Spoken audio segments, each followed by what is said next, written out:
Cantrell, this campaign did not start about self.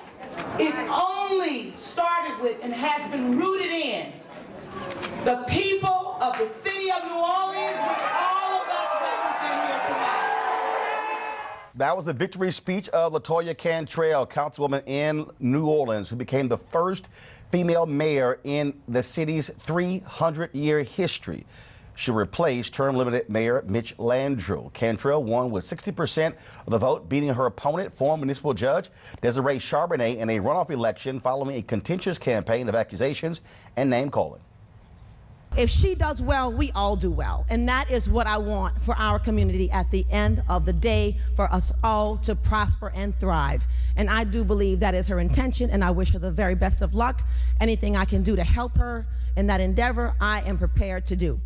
Charbonnet was the early leader in the campaign, raising far more money than anyone else, but political action committees went after her, saying that she simply would be a mayor for elite interests. Cantrell, of course, she laid back, simply put together a grassroots campaign, and what she did was she put pressure on Charbonnet when she finished ahead of her by 9 points in the general election, forcing the runoff.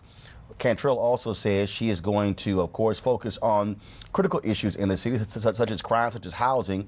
She also is not a native of the city, the first non-native mayor as well, moving to New Orleans from Los Angeles in 1990. Let's talk about it with our panel. Malik Boyd, host of Heart of the City Radio; Lauren Victoria Burke, political analyst and writer for NBC Black; Joseph Pinion III, spokesman for Republican.org and outreach chair of the New York State Young Republicans.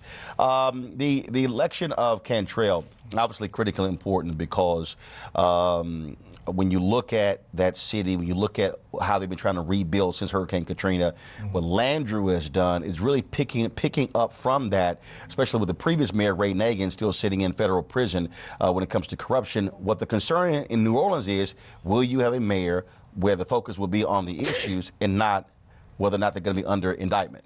Well, I think she's going to show us very quickly. Not only can she handle the issues, but she has the ability to galvanize the troops, bring everybody together.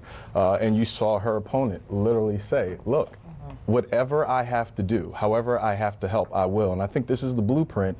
And again, African-American women are showing the blueprint for how we change politics and become more effective. New Orleans is also a lot different, Lauren, in that there's a 6-month transition period. Normally, election is in November, you have an inauguration in January, but you have 6 months before she takes over. So she really has time to put together her team, put together her transition plan to take over as mayor. Yeah, she's going to need that time, too, because I think Mitch Landrieu is actually a very tough act to follow. I think he had a very distinguished time in office, and frankly, his race speech was one of the best ones in the last probably 5 years or so from any politician, but I'm sure you're talking about his speech when it came to the Confederate statues that were taken down in New Orleans. Exactly. Joseph. I mean, look, New Orleans is near and dear to my heart. My grandfather was born there. My father still lives there to this day. You know, it's important right now to get to the point where we're no longer picking winners and losers, making sure that we're going to have a plan moving forward that's going to help bring prosperity and opportunity to all the people in all the sections of New Orleans, many of which, in spite of the work that has been done there, are still very much in shambles. Well, hopefully that's going to come to pass. Weekdays on TV One. I will never lie to you. Oh, my God. Roland Martin. He doesn't want to talk to us. He wants to ignore us. Uncensored. Hell no. That ain't gonna cut it, boo.